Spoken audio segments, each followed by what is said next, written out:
Ես Դավիթ Հաղաբեկյանն եմ, սա Սպորտքասթ նախագծի հերթական թողարկումն է, թեման է Չեմպիոնների լիգայի եզրափակիչը, այս խաղին արդեն թարմ տպավորություններով կանդրադառնամ իմ հյուրերի հետ, Հայաստանի ազգային հավաքականի նախկին ֆուտբոլիստ այժմ մարզչական գործունեություն ծավալող Արթուր Ոսկանյանի եւ Fast Media հեռուստաընկերության մեկնաբան հաղորդավար Էրնեստ Շաբոյանի հետ շնորհակալ եմ հրավերս ընդունելու համար։ Պարոն Այկ, տեսեք, Չեմպիոնների լիգայի եզրափակչի մասին խոսելիս իհարկե առաջնահերթ տարբերակելու ենք, խոսելու ենք Paris Saint-Germain-ի առավելությունների եւ Ինտերի թերությունների ձախողման մասին ընդհանուր եւ ավելի շատ կխոսենք Փարիզի առավելությունների, որովհետեւ այս խաղը փաստացի դարավ Paris Saint-Germain-ի այս մրցաշրջանի երկրորդ մասի, խոսքը Չեմպիոնների լիգայի մրցաշրջանի մասին է, մրցաշրջանի երկրորդ մասի, որպես այսպես ծաղիկը վերջնական, որը դրսևորվեց հենց եզրափակիչ խաղում, այսպիսի առավելությամբ հաղթել եզրափակչում, ես չեմ հիշում վերջին 3 տասնամյակի ընթացքում եւ եթե 90-ականների Միլանը Բարսելոնային է հաղթել, եթե չեմ սխալվում 94-95 թվականներին, 94 հավանաբար։ Հիմա մենք ինչ տեսանք այս խաղում, առանձին կվերլուծենք իհարկե խաղային այդ մարտավարությունը, ինչ կիրառեց Paris Saint-Germain-ը, ինչ խնդիրներ դրա հետևանքով ունեցավ Ինտերը, այդ թվում նաև մեր հայրենակիցը Հենրիխ Մխիթարյանը Ինտերի կազմում, բայց առաջնային տպավորությունները ինչպիսին են, Փարիզը իսկապես այդքան ուժեղ է։ Ես կզիջեմ պրոֆեսիոնալի սկզբից։ Գիտեք ինչ, նախ եթե մենք վերլուծենք խաղը, սենց պետք է գանք հերվից, նախ առաջ որտեղից են եկել թիմերը, ինչ ճանապարհ են անցել ու արգելքներ են հաղթահարել։ Գիտեք ինչ, ու պետք է հաշվի առնենք այստեղ ֆուտբոլիստների տարիքը, որովհետև Ինտերը ավելի մեծ տարիքով ֆուտբոլիստներ են։ Միջին տարիքը միջին ու բարձր, իսկ PSG-ն ավելի շատ միջին եւ ցածր անգամ, որովհետև լավ փոխարինումներ ուներ, որոնք երիտասարդ 19 տարեկան, 18 տարեկան շատ կարևոր է երկար առաջնության ժամանակ։ Նայեք, առաջնության վերջնամասում Ինտերը երևում էր հոգնածություն կա, որ նամանավանդ Բարսելոնայի խաղից հետո գրեթե սպառվեց թիմը, որովհետև բոլորս է գիտենք, որ Բարսելոնան եւ Բավարիան անգամ ավելի ուժեղ են իրենց խաղով, կազմով, քան Ինտերը։ Ուղղակի մեր ցանկությունը այնքան շատ էր, որ Ինտերը հաղթի, երևի դա էլ էր օգնում Ինտերին, ու Ինտերն էլ Ինձագին կարողանում է մոտիվացնել ամեն անգամ պատրաստել թիմին, բայց կա, ինչպես ասում են, գիտեք ինչ, վերջ, որ անգամ այդ մոտիվացիաները չի օգնում։ Ինտերը արդեն սպառել էր, այսպես կարելի ասել, անգամ Լացիոյի հետ խաղում թվում էր նախավերջի խաղում եւ չեմպիոնության հարց կարող է լուծել, թվում էր թե հեշտ կլինի, հաղթում է եւ վերջի խաղով դառնում է Իտալիայի չեմպիոն, բայց դա էլ չկարողացավ։ Այս խաղի հետ վերաբերվող նայեք PSG-ն առաջնությունում շատ հեշտ 21 միավոր ավել դարձավ չեմպիոն։ Ինչպես վերջին գրեթե բոլոր տարիներում որոշակի բացառություն։ Եվ ամեն դեպքում Չեմպիոնների լիգայում ճիշտ է Արսենալ հաղթեց ընթացքում, բայց ամեն դեպքում Բավարիա եւ Բարսելոն չէին։ Բայց անգլիական թիմերին անցավ։ Անգլիական թիմերին։ Ինչպես Ռեալը 22 թվականին 3 անգլիական թիմերի այդ թվում եզրափակչում Լիվերպուլին հաղթեց, այստեղ էլ PSG-ն 3 անգլիական թիմերի են, որում հավակնորդ էին բոլոր 3-ն էլ եզրափակչում հանդես գալու։ Հա, Չեմպիոնների լիգայում այս կիսաեզրափակիչում արդեն թիմերը հավասարազոր են կարելի ասել, բայց իմ ասածը նրան է վերաբերվում, որ նայեք, միջև վերջ եկան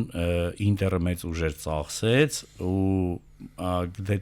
արդեն գրեթե մարել էր։ Դուք որպես մարզիչ Արթուր, նաև նկատի ունեք հավանաբար նաև հոգեբանական այդ բացի հոգեբանականը, գիտեք ինչ, այո, հոգնածությունը շատ դժվար է։ Նամանավանդ Ինտերը հիմնականում խաղում էին, այն ֆուտբոլիստներն էին հիմնականում խաղը փրկել, խաղացել, որոնք տարիքով միջինից բարձր են, Բավական փորձառու են, բայց ու նրանց մոտ այդ հավաքվել, կուտակվել էր այդ հոգնածությունը, որովհետև ես շատ ժամանակ նայել եմ Ինտերի խաղերը ու միշտ Մխիթարյանի հետ շփվում էի, ասում է որ հոգնածություն կա թիմում, նա ասում էր այո, դժվար է, որովհետև ֆուտբոլիստներ կան, որոնց իրենց վրա պետքա մեծ բեր վերցնեին, այդ ֆուտբոլիստները ոնց որ չեն կարողանում միջև վերջ տանել։ Ու խնդիրը ստեղ էր, որ PSG-ն ավելի թարմ էր այդ խաղին, քան Ինտերը։ Ու խաղն է ցույց տվեց արդեն տակտիկական առումներով, հետո խոսենք ավելի շատ իմ կարծիքով սա էր, որ PSG-ն ավելի թարմ էր այդ խաղին, քան Ինտերը։ Դուք համաձայն եք Էրնեստ այս կարծիքի հետ մեր փորձառու ֆուտբոլիստի հավաքականում խաղացած Արթուր Ոսկանյանի հետ։ Իհարկե համաձայն եմ, Արթուր շատ ճիշտ նշեց, տեսեք, այնինչ տեղի ունեցավ մրցաշրջանի երկրորդ հատվածում Ինտերի հետ, կարծում եմ հայ հեռուստադիտողը տեսել է։ Եթե ընդհանուր վերցնում ենք թիմի միջին տարիքը Ինտերի 30-ն է, մենք տեսանք, թե ինչ է նշանակում երիտասարդություն, դրա վառօրինակը նաև Բարսելոնայի հանդիպումներն էին 120 րոպե գավաթի խաղարկությունում, 120 րոպե Ինտերի հետ, եւս 90 րոպե լարված հանդիպում։ Ու թվում էր, թե կլասիկոյում Բարսայի ֆուտբոլիստները չեն ձգելու կոպիտ ասած, բայց տեսակ, թե ինչ տեմպ հաղորդեցին։ Այսինքն երիտասարդները որքան էլ անփորձ են այս առումով, այսպիսի խաղերի, փորձի պակաս ունեն, բայց այնքան էլ ավելի արագ են վերականգնվում, որքան օրինակ ավելի փորձառու կամ միջին տարիքի ֆուտբոլիստները։ Այսինքն նույնը տեղի ունեցավ Paris Saint-Germain-ի հետ։ Հիմա ինչ վերաբերում է Ինտերին, Արտուրը շատ ճիշտ նշեց, այդ սպառելը նշանակում է եւ ֆիզիկապես, եւ էմոցիոնալ առումով, որովհետեւ այն ամենը, ինչ դրեցին Բարսայի հետ երկու հանդիպումներում, գումարած դրան Լացիոյի հետ հանդիպումը, եւ հետո հասկացան, որ մնում են ձեռնունային, եկավ որոշակի ժամանակահատված։ Ես այս մի քանի օրվա ընթացքում մտածում եմ, ասում եմ, լավ, եթե խաղային տոնուսի բացակայություններ PSG-ն ավելի վաղուց պետք է այդ խնդիրն ունենար, PSG-ն չունեցավ այդ խնդիրը։ Այստեղ ամբողջ խնդիրն այն էր, որ Ինտերը, պատկերացրեք, հոգեբանորեն ինչ ծանր հարված է, երբ դու ամբողջ մրցաշրջանի ընթացքում գլխավոր հավակնորդն ես թե Ասերիայում եւ թե Չեմպիոնների լիգայում եւ վերջում մնում ես ձեռնունայն եւ դրան գումարած այդ ճնշումը, որը կար, բայց այստեղ գլխավոր խնդիրը նաեւ կարծում եմ խաղային էր, ինչու, որովհետեւ ավելի խելացի մասնագետները վաղուց արդեն վերցանել էին Սիմոնե Ինձագիի մարտավարությունը եւ եթե եզրափակչին են գալիս, ինձ համար առնվազն տարօրինակ էին այն փոփոխությունները, որը կատարեց Սիմոնե Ինձագին եւ ինձ համար առավել տարօրինակ էր, երբ առաջին 10 րոպեների ընթացքում Ինտերն նստեց խորը պաշտպանություն։ Բայց դա ստիպեց PSG-ն։ Մենք դրա մասին այդ չի ասի ստիպեց առաջին րոպեներից։ Եթե հիշում եք, Բարսան շատ ավելի ուժեղ ճնշում էր գործադրում, քան արեց դա PSG-ն առաջին րոպեներին։ Բայց PSG-ն անում էր տոտալ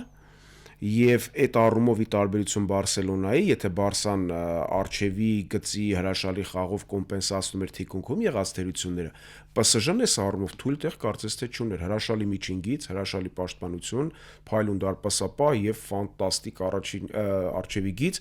փոփոխությունները անում էր Ինձագին, ասում էլ ումա դուրս բերելու, Զայր Էմերին է գալիս, այն մեկն է գալիս, այսինքն դրանից խաղը չի փոխվում, ոչ էլ արագությունն է պակասում, ավելի ուժեղանում։ Տեսեք, պարոնայք, եթե անցնում ենք մարտավարությունը արդեն վերլուծելու, ես ինչ նկատեցի հենց խաղի հենց սկզբնամասում մեկնարկին, ինչ արեց PSG-ն, պարզապես գնդակը ուղարկեցին առաջ, այսպես out, եւ սկսվեց այդ ճնշումը, պրեսինգը, մամլիճ այդ ճնշումը եւ ես խաղի ընթացքում նայում եմ ինչ մարտավարություն է կիրառում եւ ես քանի որ որոշակիորեն Լիվերպուլի երկրպագու եմ ես նկատեցի Կլոպի Լիվերպուլի այդ գեգե պրեսինգի տարեշ այդտեղ այնպես ինչպես Կլոպն էր կիրառում իր համար, այսի պրեսինգը սկսվում էր Ֆերմինոից, ով որ առաջնայինն էր, ով որ առաջին պրեսինգ անում էր, մնացածը արդեն մյուս ֆուտբոլիստներին էին փակում մրցակցի։ Նույնը այստեղ կարծես ես տեսա եւ ոնց որ ուղղորդող կետը Դեմբելեն էր։ Դեմբելեն թե փակում էր, թե առաջնային ճնշման էր ենթարկում դարպասապահին, Զոմերին եւ փակում էր մոտակա գոնե մի ուղությունը փոխանցման Զոմերից իր պաշտպանին Եվ մյուս ֆուտբոլիստները, այդ թվում նաև եզրային պաշտպանները մասնակցում են պրեսինգի, ել չեմ ասում կիսապաշտպանական գիծը։ Գիտեք ինչ, նայեք, ընդհանրապես Ինտերը Բարսելոնայի հետ կարելի է համեմատել, որ PSG-ն եւ Բարսելոնան իրար նման թիմեր են, իրենց ֆուտբոլիստների խաղաոճով, իրենց ֆուտբոլիստների արագությամբ, անհատական գործողություններով եւ Ինտերը խաղաց Բարսելոնայի հետ շատ ժամանակ Բարսելոնայի պաշտպանների սխալներից, անփորձությունից, անգամ կիսապաշտպանների, որովհետեւ ավելի երիտասարդ թիմ է Բարսելոնան, Ինտերը կարողացավ այդ բիլդափի ժամանակ դուրս գալ եւ շատ պահեր ունեցավ Բարսելոնայի հետ։ Թե Բարսելոնայում, թե տան խաղում շատ պահեր ունեցավ Ինտերը։ Բայց այս խաղին Էնրիկեն ավելի շատ ուսումնասիրել էր այդ բիլդափը ու դրա համար հենց սկզբից տվեց գնդակը, իրանք բարձր ճնշման տակ չէին թողում Ինտերը դուրս գա։ Իսկ Ինտերը, Արթուր, ներեցեք, ինձագին սիրում է կարճ փոխանցումներով խաղարկել, չէ՞։ Հենց չթողեցին։ Գիտեք ինչ, նայեք, Ինտերը սիրում է, բայց Ինտերի այդ կարճ փոխանցումների ու, ասենք, Բարսելոնա կամ PSG-ի կարճ փոխանցում շատ մեծ տարբերություն կա։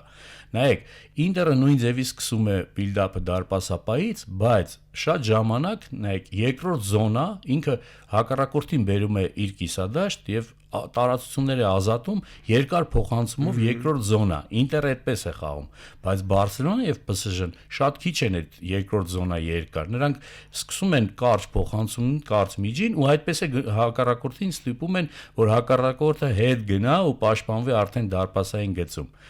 Իսկ այս խաղին, եթե ուշադրություն դարձրել եք, Ինտերի շատ այդ երկար փոխանցումները ուղղակի անօգուտ էին, որը գնաց դարպասապահի մոտ էր, պաշտպաններն էին ընդունում։ Ուզում եմ ասել, Էնրիկը շատ լավ ուսումնասիրել էր այս երկրորդ երկար փոխանցումը, որը Ինտերը երկրորդ կամ երրորդ այս մանր բիլդափից, ոնց որ ասած, շատ լավ ուսումնասիրել էր։ Եվ հիանալի նաև փակում էին հարձակվողներին, այստեղ արդեն ոչ թե գոտիով էր ճնշում, այլ թե անհատական, թե Մարկինյոսը, թե իր գործընկերը պաշտպանության երկու հարձակվողներին լավ փակում էին։ Դե այստեղ իհարկե Բարսայի հետ տարբերությունն այն էր, որ Բարսան բարձր բլոկով է ընդհանրապես ճնշում գործադրում, PSG-ն բավականին բալանսավորված ֆուտբոլ է խաղում։ Եվ Արտուր շատ ճիշտ է ասում, տեսեք, Ինտերի այդ այցեքարտերից մեկն է այդ երկար փոխանցումներով դուրս գալը, բայց տեսեք, այնքան մեծ էր ճնշումը անգամ Զոմերի վրա, որ Զոմերը լինելով սառնասիր չէր կարողանում կամ աուտ, ընդամենը 3 դեպք է եղել կամ 4 հաստատ ոչ ավելի ֆիքսել եմ, որ կարողացել է կարճել գնդակից Մարկուս Թուրամը, երկու անգամ էլ կարծեմ Լաուտարո Մարտինեսը։ Այսինքն այնքան մոտ ու այնքան խիտ էին, որ սա էլ, իսկ երբ որ սա չաշխատեց, Ինտերը արդեն տպավորություն էր, որ չգիտի ինչ անի։ Տապալեց խաղը ամբողջությամբ Ֆեդերիկո Դի Մարկոն, եզրերը ուղակի զմռսել էր, PSG-ն ոչինչ չէր թողում եւ ամենակարևոր խնդիրները սկսվեց նրանից, որ կիսապաշտպանությունը կուլ տվեց Ինտերի եռյակին, ընդհանրապես։ Մխիթարյանը ոչ տարածություններ, ոչ ժամանակ։ Չալանօղլուն ընդհանրապես չկար։ Բարելան շոկի մեջ էր, չէր հասկանում։ Որևէ մի սուր փոխանցում ընդհանրապես, այսինքն չենք տեսել։ Այո, այսինքն այն ֆուտբոլիստները, որոնք խաղ պետք է կառուցեին, հենց բիլդափի ժամանակ եւ միջին գծում եւ այդ կապող օղակները, որը սովորաբար անում էր Մխիթարյանը, իդե Բարսայի հետ առաջին խաղում իր վրա վերցրեց այն պարտականությունը, որը չէին կարողանում անել Ինտերի խաղացողները։ Նրանց ոտքերը դողում էին, իսկ Մխիթարյանը զարմանալի սառնասրտությամբ վերցնում էր հանգիստ, շուռ էր գալիս, սկսում էր փոխանցել հակագրոներ եւ այլն։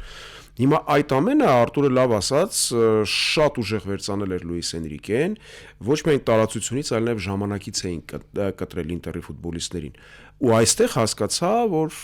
իրականում Սիմոնը Ինձագին չունի պլան B, չունի պլան C եւ ինքն էլ հասկացա, որ չգիտի ինչպես պետք է փրկել խաղը։ Միգուցե եւ փոփոխություններն ուշացած են, ես չհասկացա ինչու դաշտուր չեկավ Ֆրատեզին։ Ես չհասկացա ինչու հանդիպման սկզբում մեկնարկային կազմում չէր Յան Բիսեկը, այլ Բենժամին Պավարը, որը մոտավորապես մեկ ամիս ֆուտբոլ չէր խաղացել, իսկ Բիսեկն ապացուցել էր ինչ ֆուտբոլ է խաղում։ Ես չհասկացա ինչու Դիմարկոն երկրորդ խաղակեսում էլ դաշտուրս եկավ, այնինչ իդ կարելի էր այդ նույն փոփոխությունը Զալևսկիի հետ անել։ Մի խոսքով տարօրինակ բաներ էին ու ամենահետաքրքիրը Ինտերի կազմում գլխավոր դերակատարներից մեկը Լաուտարո Մարտինեսը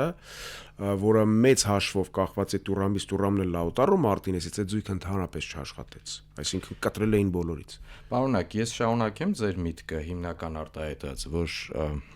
Էնրիկեն լավ ուսումնասիրել Ինտերին եւ Ինզագիին։ Առաջի գոլը դրա ամենալավ ցուցադրական նմուշն է PSG-ի։ Այսինքն Ինտերը միշտ խնդիր ունենում է, եթե եզրով է մրցակիցը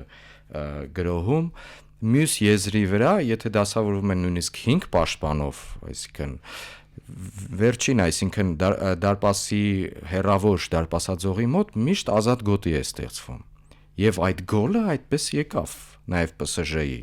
Եվ ինչպես եկավ, Հակիմին դարձյալ հայտնվեց այդտեղ կենտրոնական հարձակվողի դիրքում։ Եվ դա մենք խաղի ընթացքում պարբերաբար տեսնում էինք, որ նույնիսկ այդ եզրային պաշտպանները, լատերալները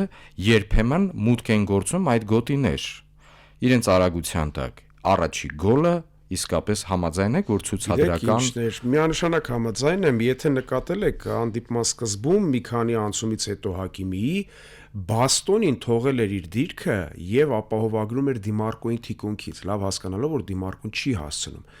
Ինչ տեղի ունեցավ, հասկանալով այդ ամենը, Հակիմին ճնշում էր, երբ Բաստոնին բացում էր իր գոտին, այնտեղ արդեն միմյանց միջև կիսել այդքան վտանգավոր ֆուտբոլիստերին Ինտերի պաշտպանները չէին կարողանում, որովհետև այստեղ շատ կարևոր հանգամանք կա, մենք շատ խոսում ենք Աչերբիի մասին, որ Եվրոպայում լավագույնն է, մեկը մեկի դեմ պայքարում եւ այլն, բայց շատ քչերը ուղղակի ասում են այդ միտքը չհասկանալով, որ Աչերբին լավն է այնքանով, որքանով նրան ապահովագրում է Ալեսանդրո Բաստոնին, երբ նրա կողքին է Արտուր հիմա թույլ չտա որպեսզի սխալվի։ Իսկ երբ որ Աչերբի Ինտերը PSG-ն էս դա արեց, երբ որ Աչերբի կողքից պոկում ես Ալեսանդրո Բաստոնին եւ նրա ուսերին եւս մեկ պարտականություն ես դնում, արդեն այնտեղ քաոսային իրավիճակ է։ Նույն Դիմարկոն ոչ միայն փակեց խաղից դուրս վիճակը, այլ նաեւ դիրքը բաց թողեց, հետո չհասրեց, հետո այնտեղ կենտրոնականները չկարողացան իրարից մեջ կիսել ոչ գնդակը, ոչ պաշտպանին։ Դե իսկ Վիտինյայի գրոսմաստերական փոխանցումն էլ ամեն ինչի մասին։ Արտուրի, այստեղ շարունակելով այս դերվակի քննարկումը, ես կարծիք լսեցի այս ընթացքում, այս 1-2 օրվա ընթացքում, որ այդտեղ որոշակի մեղավորություն ունի նաև մեր հայրենակիցը, որ չհասրեց, ենթադրենք Դիմարկոն առաջ էր շարժվել դեպի փոխանցում կատարող, ով էր գոլային փոխանցումը, Դուեն առաջին դուեն էր փոխանցում դուեն Վիտինյո դուե դեպի դուե շարժվեց առաջ բաց թողելով իր գոտին, իսկ Հենրիխ Մխիթարյանը չփակեց այդ գոտին, արդեն շարժվելով, այսինքն Հակիմին ազատ թողելով դարպասի առջև։ Համաձայն եք թե ոչ։ Իհարկե ոչ, նայեք, Էրնեստը շատ լավ նշեց, որ Ինտերը հենց մի դերվագում շեշտեց պաշտպանությունում, Ինտերը հենց զոր է եղել, ուժեղ է եղել եւ մեկը մյուսին օգնել են, որովհետեւ մեկ պաշտպանը եթե մտնում էր ինչ-որ դերվագում, երկրորդ, երրորդ խաղացողը միշտ օգնող կար։ Դա Բարսելոնայի խաղում էլ ցույց տվեցին, որ նրանք մեկը մյուսին միշտ օգնելով են հասել արդյունքի։ Ասենք եթե անհատական մեկը մեկի մնային, համ Բարսելոնան, համ Paris Saint-Germain-ը ամեն ինչում առավելություն ունեն։ Դրա համար փողօգնողը միշտ լինում էր։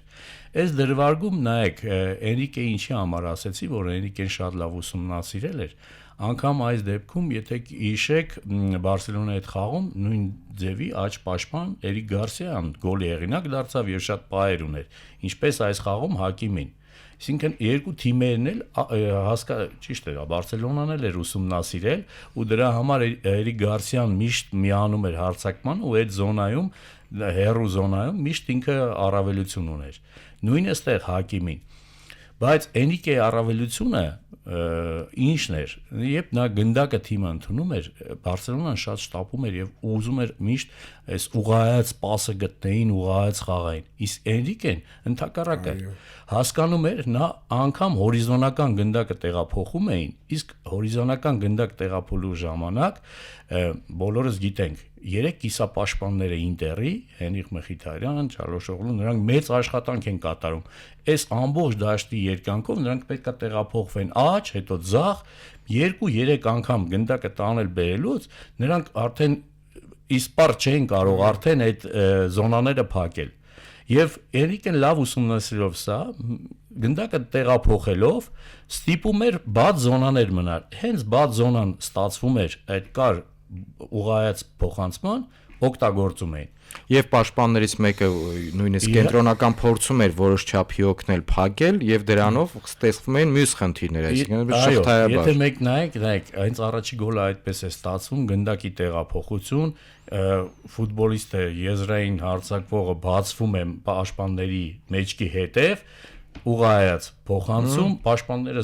շփոթած չգիտեն որ կողմ գնան, բոլորը վազում են մի ֆուտբոլիստի հետևից, հակիմին վերջում դուրս է գալու մենակ դարպասի մոտ ու գոլի հեղինակ է դարձնում։ Ու ես դրա համար եմ ասում, Հենրիկեն ավելի լավ էր ուսումնասիրել ու ավելի համբերատար էր այս վիճակում, գնդակը վերահսկում էին գտնելով պահերը, անգամ երկրորդ խաղակեսում, երբ առավելություն ուներ 2-3-0 արդեն 3-0 էր, էլի նույն սիստեմով էր խաղում, նույն ձևի, եթե հիշեք, երրորդ գոլը, չորրորդ գոլը, հինգերորդ, նորից համբերությամբ գտնում էին ուղղված պասի փոխանցման այդ ժամանակը ու փոխանցում էին։ Իսկ այս ժամանակ Ինտերը դրա համար եմ ասում, որ շատ դժվար է, մանավանդ եթե վերցնենք ֆուտբոլիստներին Մխիթարյան, բոլոր կիսապաշտպանները փորձառու են, բայց նրանք տարիքով մեծ են եւ նրանց համար դժվար է առանց գնդակ այդքան շարժվել։ Անդադար այդ ուշադրությունը գնդակին, խաղացումներին մրցակցի։ Ես խաղին նայում եմ, ասում եմ լավ, Paris Saint-Germain ինչ պետք է անի, որ Ինտերը գնդակ խլի։ Միակ բանը, եթե նրանք կորցնեին, ոչ թե Ինտերը խլեր գնդակ։ Շատ լավ բան ասաց Բարսային եւ Ինտերին, PSG-ին հայմատելու։ Մենք եթե հիշում ենք Բարսելոնայի այդ երկու հանդիպումները, դրվագներով Բարսան շնչելու հնարավորություն Ինտերին տալիս էր։ Հետո այս խաղում երևաց, որ օթային փոխանցումների ժամանակ PSG-ն ինչ որ խնդիրներ ուներ, այսինքն այնտեղ եղավ, փոքրիկ ժամանակահատված։ Ու ինչ արեց Էնրիկեն, Արտուրը շատ ճիշտ ասաց, որ մեկ վայրկյան անգամ, երբ արդեն հանգիստ պատրաստ էր խաղը, մեկ վայրկյան անգամ չէին թույլատնում տեմպը։ Թվում էր թե այսպես ինչ որ վատ առումով փորձում է Էնրիկեն նվաստացնել Ինտերին եւ այլն, ես մի պահ դա մտածեցի, հետո հասկացա, որ ոչ։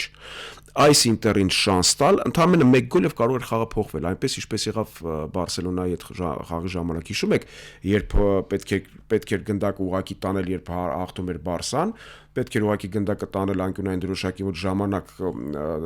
ձգել, գնաց Բարսան գրոհի։ PSG-ն դա չէր անում, այս միջին զոնաներում խաղարկելով տանջում ես էներգատար եւ այլն, ու տեմպը մինչեւ վերջին վայրկյանը։ Հետևաբար ընդհանրապես շանսի նշույլ Ինտերը չունեցավ, ամբողջ PSG-ն խաղաց, ինչպես մենք տարիներ շարունակ տեսել ենք Բավարիայի խաղը, այն որ կներեք 5-0 է հաշվի, բայց Բավարիան շարունակում է նույն ձև գրոհել։ Ինտերի ընդհանուր մրցաշրջանը մենք այսպես վերլուծելով եւ ամփոփելով, խոսքը գնում է իհարկե Չեմպիոնների լիգայի այս մրցաշրջանի խաղարկության մասին, Ինտերը, եթե ես չեմ սխալվում, ընդամենը մինչ եզրափակիչը, ընդամենը մի 15-17 րոպե է եղել է, որ կարծեմ Բավարիայի հետ խաղում մրցակցությունում, որ հաշվի մեջ այդ պահին ինքը հետ է մնացել, 1-0 հաղթում էր Բավարիան։ Կարճ ժամանակահատված էր։ Մնացած խաղերում Ինտերը երբեք հաշվի, այսինքն մրցակիցը Ինտերի հաշվի մեջ առաջ չի անցել։ Այս խաղում Ինտերի այդ խնդիրները երևացին նաև այդ ֆոնին, որ Ինտերը չի կարողանում հետ գալ։ Այո, եւ ոչ միայն այս խաղում։ Մրցաշրջանի կներեք, նաև Բարսելոնայի հետ խաղում էր։ Ընդհանրապես մրցաշրջանի երկրորդ հատվածում էր այդպես։ Ինտերը շատ բարդ էր հետ գալիս։ Եթե հիշում եք նախորդ մրցաշրջանը, Ինտերը եթե պատահական գոլ էր բաց թողում, շատ արագ հետ էր բերում կորցրածը։ Ընթացիկ մրցաշրջանում կարծես ամեն ինչ նորմալ էր, մինչև դեկտեմբեր, հունվարից սկսած Ինտերի խաղի մեջ անկում սկսեց նկատվել։ Իհարկե այս ամենը նաև կարող եք հոգրածության հետ կապել եւ այլն, բայց ես հաճախ այսպես իտալական մամուլին եմ հետևում եւ տարբեր ֆորումների, երկրպագուների, բոլորը միաբերան նշում էին, որ հիմա այն քաղաքականությունը, որը տանում է Սիմոնե Ինզագին, վերջում չարկատակ է խաղալու, Ինտերը մնալու է կոտրած տաշտակի առջև, այսինքն գավաթում առաջնությունում, Չեմպիոնների լիգայում ու բոլորն ասում են Առանց ռոտացիայի։ ռոտացիա կար իրականում, բայց եթե այդ ռոտացիան ավելի լավ էր աշխատում նախորդ մրցաշրջանում, պահեստային կազմի խորությունը թույլ էր տալիս Ինտերին հրաշալի անցնել այդ ամենը։ Իդեպ Ինտերը թոփակումներից երևի եզակիներից մեկն է, եթե ոչ եզակին, որ չունեցավ ծանր վնասվածքով ֆուտբոլիստներ։ Այսինքն մարզչական շտաբը այս առումով շատ լավ է աշխատում, բայց ի տարբերություն նախորդ մրցաշրջանի, այդ ֆուտբոլիստները եւս 1 տարով են մեծացել եւ այդ ֆուտբոլիստների տարիքը թույլ չի տալիս այդքան սեղմ գրաֆիկով խաղալ եւ հետո ես այս ամենը կապում եմ նաեւ հարձակման եւ պաշտպանության օղակներում տապալված տրանսֆերների հետ։ Այն խնդիրը, որը պետք է լուծեր Մեհդի Թարեմին, չլուծեց մեծ հաշվով։ Արնաուտովիչը այն ֆուտբոլիստը չլուծեց մեծ հաշվով։ Խոակին Կորեային ընդհանրապես Չեմպիոնների լիգայից դուրս էին թողել, պահել էին առաջնությունում։ Okay, պահել էիք առաջնությունում, խաղացնեիք այնտեղ։ Տուրամը, որը լավ մարզավիճակում էր, 2 անգամ վնասված ստացավ, խաղային տոնուսից ընկավ եւ այդպես էլ հետ չեկավ։ Հետեւաբար, եթե դու Կորեային պահում ես Ասիրիայի համար, ինչու՞ չես անընդհատ խաղաժամանակը տալիս։ Լաուտարոն այսպես անընդհատ ինչ-որ զույգ էր փոխում, երբ Տուրամի հետ լավ մարզավիճակում էր, խաղում էր։ Կիսապաշտպանությունում բերեցին Պյոտր Զելինսկիին, բայց Ինձագին չտվեց այդ հնարավորությունը խաղաժամանակը, վնասվածքից հետո Զելինսկին հետ եկավ, բայց միևնույնն է 5 վարձային էր վստահում։ Բերեցին Զալևսկուն, որը շատ լավ ֆուտբոլիստ է, քաղցած ֆուտբոլիստ է, էլի այդ խաղաժամանակը շատ չտվեցին։ Ընդհանուր առմամբ նույնը պաշտպանությունում Բիսեկը երկրորդ հատվածում արդարացրեց, բայց հետո այսինքն եթե դու բերում ես տարեց Բենժամեն Պավարեն մեկին են մյուսին Արնաուտովիչին ու չես կատարում կարևոր առանցքային տրանսֆերներ, որոնք քեզ օգնելու են ու այսինքն նույն քաղաքականությունը վարում ես 3 մրցաշրջան անընդմեջ չուժեղացնելով կարևոր թիրախային կետերը, լավ հասկանալով, որ եթե առաջին հատվածում Մխիթարյանը խաղում էր միայն ներսում, այսինքն Ասիրիայում, Չեմպիոնների լիգայում համարյա չէր խաղում, լիգայի փուլում։ Սա այդ նուրբ ռոտացիան է։ Հետո երբ արդեն Ինտերը սկսեց խաղադրույքները մեծացնել ու արդեն պետք էր մտնել Մխիթարյանը, արդեն այս մարտիկ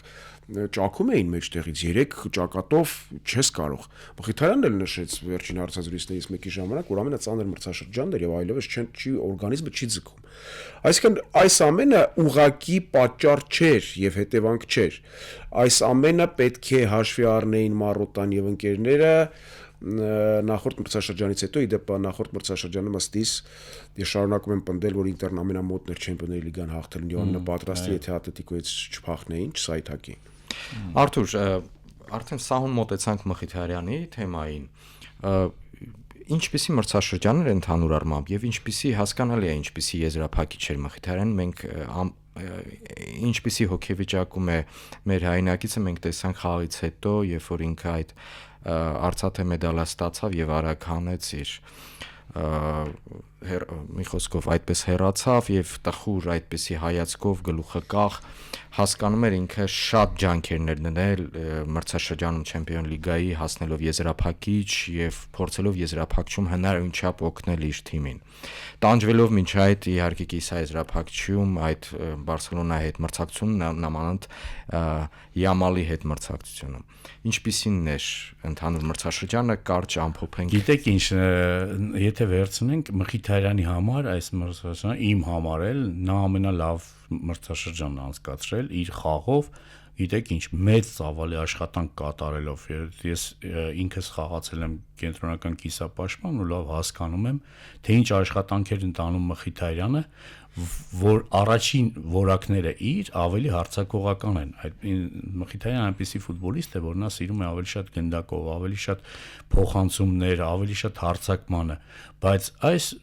մրցաշրջանում նրա մեծ գործոնը պաշտպանությունում էր նա շատ մեծ գործ էր կատարում ոնց միշտ ասում են սև գործ է շատ մեծ սև գործ էր կատարում ինքը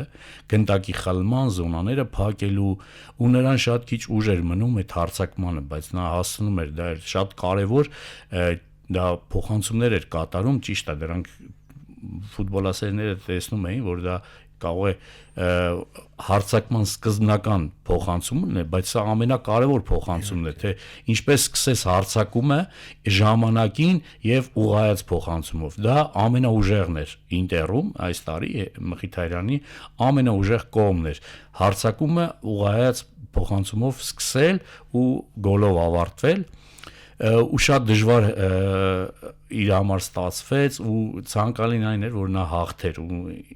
ինքն էլ շատ էր ցանկանում որովհետև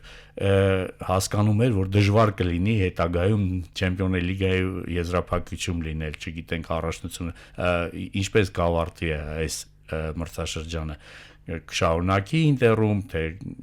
հրաժեշտ կտա ֆուտբոլում մի խոսքով ինքն էլ հասկանում էր որ լավ շանս է սա հաղթարել ու մեծ աշխատանքի համար երբ ես ասեցի նայեք վերցնենք ամբողջ խաղերը Մխիթարյանը Ինտերի ամենաշատ տարածություն վազող ֆուտբոլիստներից մեկն է եղել միշտ սա շատ դժվար է միշտ երբ ես Վլադիկավկազի Ալանիայում խաղում էի Վալերի Գեորգիչ Գազաևը ինձ մի անգամ ասեց առաջի անգամ եմ տեսնում հայ որ այսքան երկար կարողանում է վազել միշտ հայերս չեն սիրում վազել այդ գնդակով լինեն ու այսօր հայ ֆուտբոլիստ որը այսօր Եվրոպայում Իտալիայում խաղալով այսքան մեծ ծավալի աշխատանք է կատարում դա ամենակարևորն է իմ համար Իդեպ 4-րդն էր նաև մրցաշրջանում խաղաժամանակ ստանալ եթե նախորդ մրցաշրջանում առաջինն էր հիմա 4-րդը բայց 3 երիտասարդից հետո սա արդեն մեծ արդյունք է Պարոնայք վերջին հարցով ենք արդեն ավարտում մի քանի րոպե ժամանակ մնաց Երկու մարզիչների դիմակայություն տեսանք։ Դե պարզ է ով է հաղթել, պարզ է ինչի շնորհիվ է մենք որոշակիորեն դա էլ։ Լուիս Էնրիկեն, ես մեկ անգամ այդ կարծիքը իմ արտահայտել եմ 2015-ին Բարսելոնայի հետ հաղթանակը Չեմպիոններ լիգայում։ Դա որոշակիորեն մի քիչ վերապահումով էր Լուիս Էնրիկեին վերագրվում։ Հա, Էնրիկեն էր մարզիչը, բայց ասում են Էնրիկեն ժառանգել է դեռևս Գվարդիոլա ճիշտ է այդտեղ երկու մարզիչ մինչև Էնրիկեի նշանակումը փոխվել էին եղել էին բայց մեծ հաշվով ժառանգել է Գվարդիոլայի ֆուտբոլը Գվարդիոլայի ֆուտբոլը այո ժառանգել է այո տե Սուարեսն է ավելացե բան այլ Գվարդիոլայից հետո բայց այդ հիմնական այսպես կորիզը Գվարդիոլական ֆուտբոլն էր եւ ինքը շարունակում էր հիմա արդեն այդպես ասել չենք կարող այս Paris Saint-Germain-ը կառուցել այս պահի դրությամբ այս մակարդակի է բերել Լուիս Էնրիկեն։ Եվ միաժամանակ Ինձագին այո հաջողել է Իտալիայի առաջնությունում։ Փորձում է արդեն երկրորդ փորձն էլ հաջողել Չեմպիոններ լիգայում եւ սա էլ կարելի է հաջողություն համարել, որտեղ եզրափակիչ հասնել 3 տարում 2 անգամ, դա քիչ բան չէ Չեմպիոններ լիգայում, որտեղ բավական մոնստերներ կան ֆուտբոլային լեզվով ասած, թե անգլիական ակումբները, թե չասեմ Ռեալն ու Բարսելոնան եւ Բավարիան իր հերթին։ Եվ այս մոնստերների աշխարհում երկրորդ անգամ ընդ որում Ինտերը հավանաբար նաեւ ֆինանսապես զիջում է այդ բոլորին, բայց կարողանում է իր ֆուտբոլով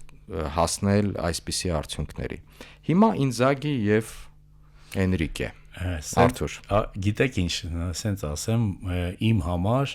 Լուիս Էնրիկեն միշտ էս Բարսելոնայից սկսած ես ասում եմ որ նա իրական Բարսելոնայի մարզիչ է այսինքն Գվարդիոլային արժանի հետնորդ ասենց ու շատ ուրախ եմ որ կարողացավ նա Բարսելոնայով հիմա PSG-ով ստեղծել նմանատիպ թիմ նման ոճի խաղով ու ստեղ առավելությունը ես միշտ ասել եմ Գվարդիոլա Լուիս Էնրիկե էս մարզիչների նա է որ նրանք միշտ կարողանում են ընտրել պոտենցիալ ֆուտբոլիստներին երիտասարդ ֆուտբոլիստներին որոնք կարողանում են այդ փորձառու ֆուտբոլիստների ներքևից աճել ու այսօր մենք տեսնում ենք նայեք ինչ ֆուտբոլիստներ 19 տարեկան 18 տարեկան ֆուտբոլիստներ կա այսինքն կա շարունակություն ապագա PSG-ն այսինքն վաղը մենք եթե տեսնում ենք ունի ավելի մեծ ապագա, որովհետև գալիս են երիտասարդ ֆուտբոլիստներ նույն խաղաոճով, նույն մենտալիտետով, իսկ տարբերությունը Ինձագի, նայեք, մենք չենք տեսնում տակից կա ֆուտբոլիստ, որը համապատասխանում է Ինտերի խաղաոճին, Ինձագի խաղաոճին, որ կան, որ մենք ես համոզված եմ, որ Ինտերը շատ մեծ փոփոխություններ է լինելու, որովհետև տարիքում մեծ ֆուտբոլիստներ են հեռանալու, փոխվելու է թիմը, բայց թիմը, որը Իտալիայի առաջնությունում երկրորդ հորիզոնականում է, Լիգա չեմպիոնում երկրորդ ու մեծ փոփոխություններ է կատարում, դա ուրեմն սխալ ճանապարհ է ընտրել։ Սա է ամենակարևորը, որ մարզիչների ճիշտ ընտրելը, ճիշտ պոտենցիալ ֆուտբոլիստներին ներքևից բերելը, որ թիմը կարողանա երկարատև լինի։ Թիմի այդ ոճը պահել երկարատև։ Սա առավելությունն է միշտ եղել Գվարդիոլայի, այսօր Լուիս Էնրիկեն է դա անում։ Շատ ֆուտբոլիստներ, երիտասարդները, որ գալիս են, նրանք համապատասխանում են խաղաոճին ու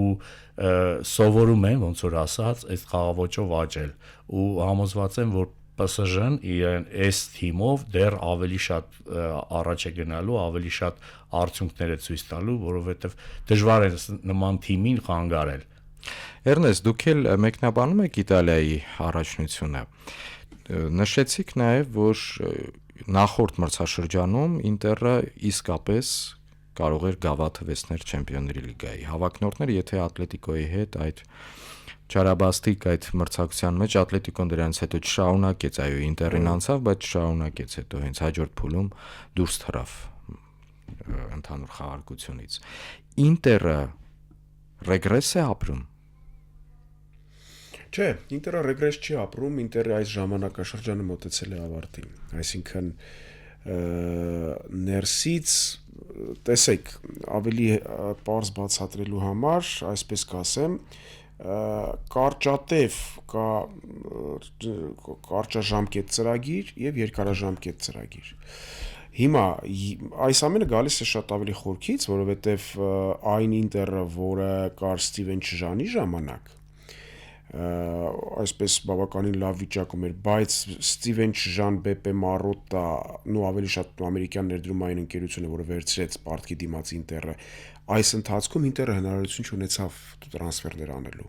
Այսինքն հիմնականում բերում էին ֆուտբոլիստներ, որոնք կամ ազատ գործակալի կարգավիճակում էին, այսինքն Ինտերն այնքան պարտքեր կուտակել, որ չէր կարող իրեն թույլ տալ բարձր գնով ֆուտբոլիստ գնելու։ Հիմա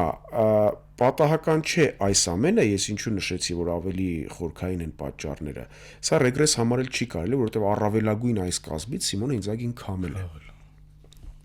Նորոգելու համար Արտուր շատ ճիշտ ասաց, տեսեք ինչ փոփոխություններ են լինելու։ Արդեն Ինձագին ասում է, որ Ալ-Հիլալ է տեղափոխվելու։ Ակնարկել էին, որ տարեց ֆուտբոլիստերից են ազատվելու եւ այլն եւ այլն։ Եվ այս ամենը կարծում եմ կարողանան փառք ու պատիվ անել, որովհետեւ աշխարհի լավագույն ֆուտբոլային ֆունկցիոներներից մեկն է հիմա Ինտերի նախագահը, ել չեմ ասում, այդ զույգը Ձանետտի Մորատա հրաշալի է աշխատում։ Ես անընդհատ խոսում եմ այդ մասին, ես այսօր էլ ուզում եմ այդ մասին խոսել, որովհետև շատ քչերն են հասկանում, այդ ոնց է ստացվում, որ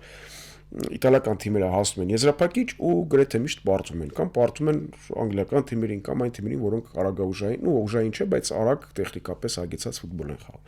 Իտալական թիմերը միշտ, հիշեք Ալեգրիի Յուվենտուսը, 2000-ականների վերջից սկսած բոլոր իտալական թիմերը, որոնք հասել են, իրենք պարտվել են մրցակիցներին առաջին հերթին արագության պատճառով։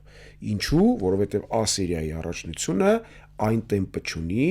որն ունի օրինակ Ֆրանսիան, որն ունի Անգլիան, որն ունեն ենթադրենք եզրափակիչներում Ռեալը։ Անպայման, հիմա կասեք Ֆրանսիայի առաջնությունը թույլ է Իտալիայից, կասեմ օքեյ, բայց Ֆրանսիայի առաջնությունը արագ է Իտալիայից։ Եվ PSG-ն որքան էլ հեգեմոն է, միևնույնն է չի խաղում կես ոդկով այդ թույլ մրցակիցների հետ։ Դրանից են այդ 5-0, 6-0, 7-0 հաշիվները։ Այսինքն իրենք տեմպը չեն թույլատրում ոչ թե ներքին առաջնությունը հաղթելու, այլ Եվրոպայում ելույթները շարունակելու։ Ասերիայում այս ամենը կարծես թե չեն հասկանում, այնտեղ ավելի դանդաղ ֆուտբոլ է եւ շատ հաճախ ուժային, այո։ Դրա համար գլխավոր խնդիրը, այսինքն Աքիլեսյան գարշապարը իտալական թիմերի հենց արագ խաղացող թիմերի հետ ուղակի չդիմանալն է։ Սա եւս խնդիր է։ Ինչ վերաբերում է Էնրիկեի թոփ մարզիչ լինելուն, միանշանակ համաձայն եմ ձեր արտահայտած մտքերի հետ։ Սա ցույց տվեց Էնրիկեն, որ որքան էլ իրեն վերագրում են այդ նախորդ ժառանգությունը, միևնույն է այս ՊՍԺ-ի ճարտարապետն ինքն է,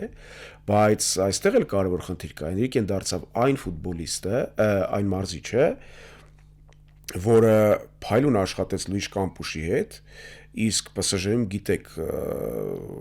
մոխրագույն կարդինալի այդ պալատական հեղաշրջումների մեջ միշտ այդ Լեոնարդոն եղել է, հետո հաջորդները, իսկ Կամպուշտել իր հերթին կարողացավ Խելայիֆին եւ մյուսներին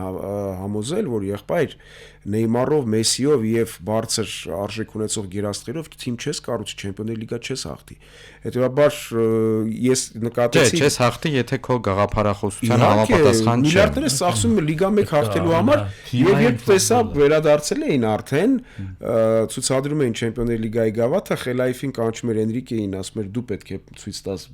Մարկինոսի հետ միասին։ Գիտեք Էնրիկեի կեցվածքը ինչպիսին էր, ես քո համար եմ հաղթել, վերցրու։ Այս սա, էլի հասկանում ես, որ թողեց սպիտակ ձյու վրա Լուիս Էնրիկեին։ Պարոնակ, շնորհակալ եմ հաղորդմանը մասնակցության համար, մեր ունկնդրին եւս մեկ անգամ հիշեցնեմ, որ իմ հյուրերն էին Fast Media հեռուստաընկերության մեկնաբան հաղորդավար Էրնեստ Շաբոյանը եւ Հայաստանի ազգային հավաքականի նախկին ֆուտբոլիստ, մարզիչ Արթուր Ոսկանյանը։ Սա Sportcast նախագծի հերթական թողարկումն էր, կարող եք տեսագրությունը դիտել Հանրային ռադիոյի Facebook-յան էջում, պաշտոնական մեր կայքի հաղորդումներ բաժնի